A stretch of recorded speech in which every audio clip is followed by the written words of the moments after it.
We have a mechanical marvel to share with you guys today. I'm going to be doing my best to break down how this movement works, but just a warning, we're going to be getting pretty nerdy here. We're looking at the Ulysse Nardin Freak S Nomad, and the first thing that's going to grab your eyes is this spaceship on the dial with these two balance wheels spinning. And as wild and cool as it looks, there's actually a lot going on here. All right, this is gonna get pretty crazy. So pretty much all watches have a balance wheel on it. That's these two spinning discs that you see. They're usually laid flat somewhere, but on this watch, there's two of them, and they're angled at a 20-degree incline. And it's part of this system called the Swiss lever escapement, which we've actually talked about in a recent video. But basically, a normal watch has one Swiss lever escapement. It's when that balance wheel goes back and forth. Each rotation it does, it takes this pallet fork and has it shift back and forth, driving the time forward. But what we're looking at in front of us are two of those systems on two sides, and this whole system that we're looking at is called the oscillator. Here what we're looking at are two of these oscillators on each side, but in between them is something called a differential. And what the differential does is it takes the average of each of these oscillators and balances them out evenly to then drive the time forward. All right, so you might be wondering, what's the point of that? On a typical watch, we have one of these systems.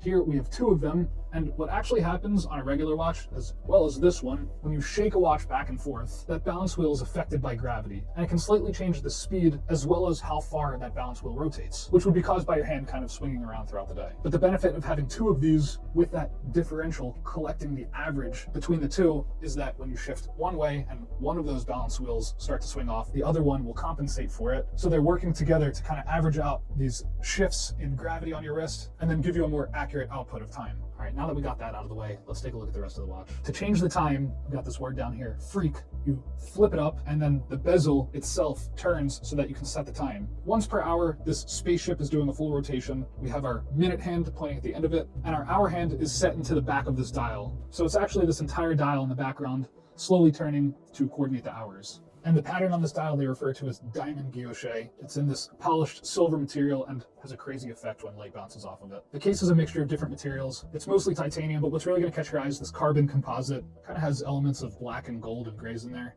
And then they kind of continued that pattern onto the strap. All right, it's a standard looking black strap, but then they have these little cutouts with these silvery gold accents that also catch the right light. And you're looking at the watch wondering, where's the crown? That's the whole concept behind the original Freak. It was a watch with no crown, no dial, no hands, and the way to wind the watch is on the case back. You actually turn the entire case back to wind the movement.